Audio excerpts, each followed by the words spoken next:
Hello friend, good morning. I am Harihar Misra. Friends, today we will discuss about the IP forwarding. What is the IP forwarding? ये term बहुत use करते हैं हम Linux और Unix case में. Okay friends, so we will discuss about the what is IP forwarding. What is IP forwarding? IP forwarding is the ability for an operating system to accept incoming network packets on one interface. Okay. The term IP forwarding describes the sending a network package from one network interface to another one on the same device.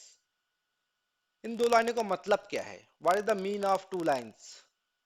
First lines आपसे बोलती है कि IP forwarding एक ability है operating system की. Operating system क्या करता है? ऑपरेटिंग सिस्टम में क्या होता है? कर्नल. कर्नल क्या करता है? The IP forwarding is the feature of the kernel. ये कर्नल करता है. मींस ऑपरेटिंग सिस्टम क्या है? ऑपरेटिंग सिस्टम कुछ नहीं करता है. ऑपरेटिंग सिस्टम में जो भी वर्क करता है वो कर्नल करता है, राइट? सो कर्नल करता है क्या है? जो भी इनकमिंग नेटवर्क पैकेट्स आ रहे हैं उसको क्या करेगा? वन इंटरफेस से अनदर इंटरफेस में फॉरवर्ड करेगा. ओके, इसको बोलते हैं आईपी फॉरवर्डिंग. सेकेंड लाइन में भी यही बोला गया है. The term IP forwarding describe the sending a network package from one network interface to another one. एक इंटरफेस से पैकेज को दूसरे इंटरफेस में भेजने को आईपी फॉरवर्डिंग कहते हैं. और ये किस में होगा? With in the same device. एक ही डिवाइस के अंदर होगा. ये नहीं आप समझो कि हम दूसरी डिवाइस में भी जाकर के आईपी फॉरवर्डिंग करें. It is not possible. So IP forwarding is also known as routing.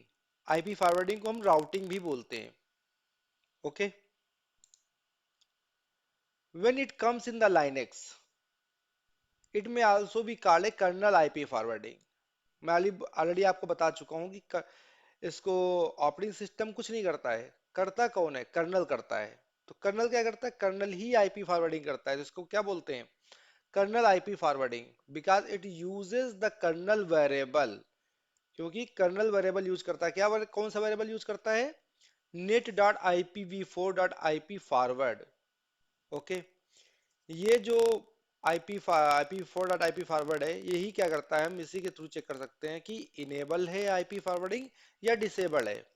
Okay. The default present value is IP forward is equal to zero. जो डिफॉल्ट प्रेजेंट वैल्यू होती है उसकी आईपी फॉरवर्ड की क्या होती है? Zero. Hence the Linux IP forwarding feature is disabled by default. इसका मतलब क्या है? बाय डिफॉल्ट लाइनेक्स में आईपी फॉरवर्डिंग फीचर डिसेबल होता है. जब हम ऑपरेटिंग सिस्टम इंस्टॉल करते हैं, इंस्टॉल करने के बाद मेरा ऑपरेटिंग सिस्टम पूरा अपलोड सॉरी लोड हो जाता है. लोड होने के बाद बूट होके आता है मेरे पास. और यदि वहां पे हम चेक करेंगे आईपी फॉरवर्ड का स्टेटस, तो मुझे क्या मिलेगा? By default, by default disabled मिलेगा. यदि मुझे उसको रिक्वायरमेंट है तो क्या करना पड़ेगा? इनेबल करना पड़ेगा. ओके. तो इसके लिए हम कौन सी कमांड यूज करेंगे स्टेटस चेक करने के लिए? सिंपल सा हम कमांड यूज करेंगे sysctl net.ipv4.ip अंडरस्कोर फॉरवर्ड. जो आपको कमांड है ब्लू लाइन, ब्लू कलर में, इस कमांड को हम रन कराएंगे और क्या चेक करेंगे? इससे हम स्टेटस कि मेरा आईपी फॉरवर्ड इनेबल है या डिसेबल्ड है. यदि मेरा आईपी फॉरवर्डिंग की वैल्यू होगी जीरो, तो क्या होगा? वो होगा डिसेबल. यदि IPv four forward equal to value होगी वन, तो क्या होगा? इनेबल. ओके. मेरे पास दूसरा भी तरीका है इसको चेक करने के लिए. इन अदर वे, हम cat slash proc slash sys slash net I P four slash I P underscore forward, जो हम इसके थ्रू भी कैट कमांड के थ्रू भी हम प्रॉक डायरेक्टरी के थ्रू हम चेक कर सकते हैं कि आईपी फॉरवर्डिंग मेरा इनेबल है या डिसेबल्ड है. Okay friends. आईपी फॉरवर्डिंग की वैल्यू इनेबल करने के लिए या डिसेबल करने के लिए हम कमांड का यूज करेंगे, sysctl कमांड का यूज करेंगे. Which command? sysctl. sysctl hyphen w, w means write करने के लिए, net dot I P four dot I P forward equal to zero. इसकी वैल्यू हम कमांड के थ्रू इसकी वैल्यू हम जीरो देंगे तो क्या होगा? डिसेबल होगा. sysctl hyphen w net dot I P four dot I P forward equal to one यदि हम ये वैल्यू देंगे तो क्या होगा, इनेबल्ड होगा मेरा आईपी फॉरवर्डिंग। Okay friends.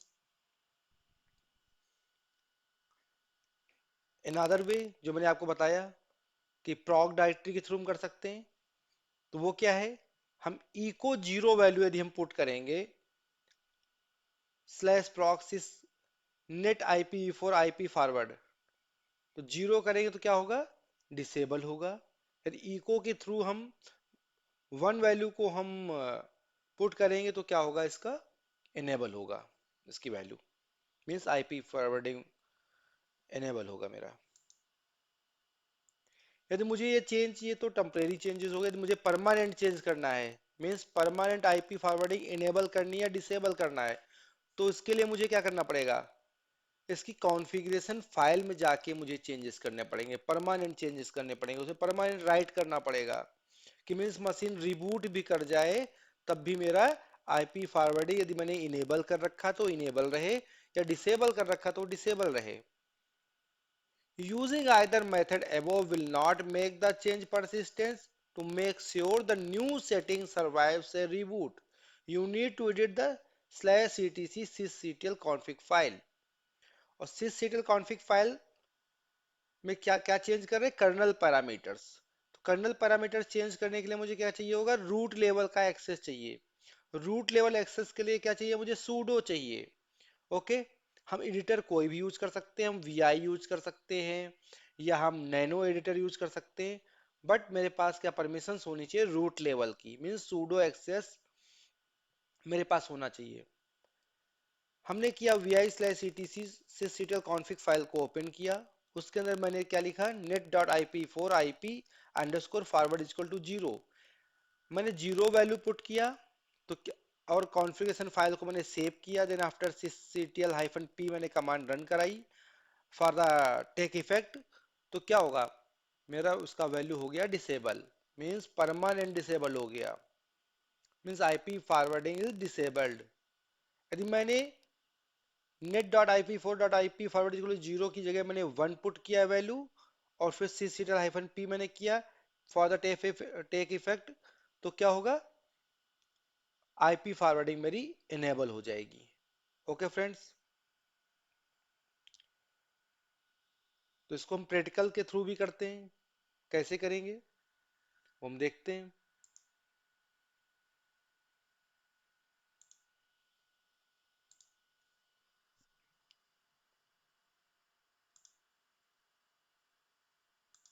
थोड़ा जूम करते हैं।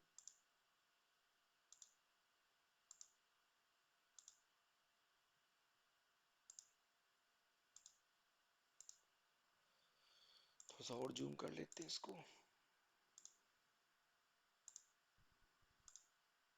जिसपे प्रॉपर विजिबिलिटी हो। Okay, now run the command sysctl net dot ipv4 dot ip underscore forward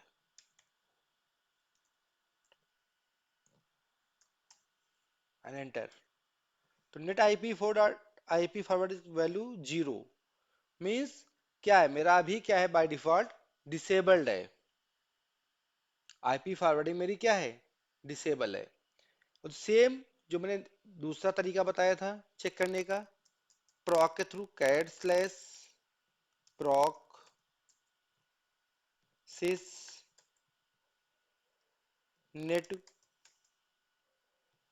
I P v four slash I P underscore I P forward, enter. यहां भी value मुझे क्या मिल रही है, जीरो, मीन्स मेरा क्या है, अभी आईपी फॉरवर्डिंग डिसेबल्ड है, जो कि बाय डिफॉल्ट क्या होती है, डिसेबल होती है।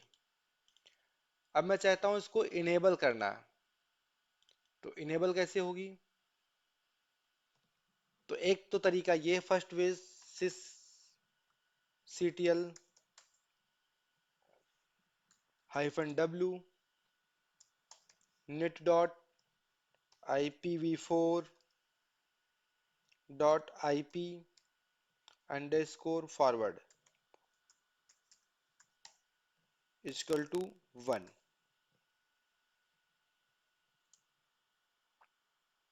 मैंने ये रन कराया कमांड। इसके बाद इसको हम चेक करेंगे तो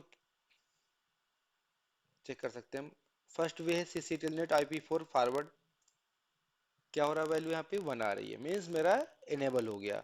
दूसरा कमांड क्या था, कैट प्रॉक्सी सिटल, ये भी 1 हो गया, मीन्स मेरा आईपी फॉरवर्डिंग इनेबल हो गया। एक तो ये तरीका था।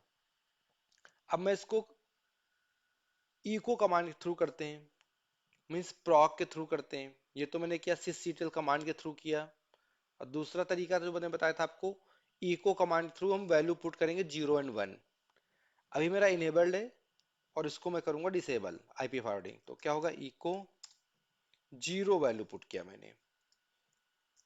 कहाँ पे पुट कर रहा हूँ मैं, slash proc sys net IPv4 IP forward. मैंने क्या किया, डिसेबल है। उसके बाद मैं चेक करूंगा इसकी वैल्यू क्या हुआ, मेरा IP4 फॉरवर्डिंग क्या हो गया, डिसेबल्ड हो गया। फिर से इसको हम इनेबल करेंगे। इनेबल करने के लिए क्या करना है, सिंपल सा, मुझे 0 जहां पे मैंने वैल्यू दी थी वहां पे क्या करेंगे हम, 1 करेंगे। और फिर चेक करते हैं हम, क्या हो गया, इनेबल्ड हो गया मेरा।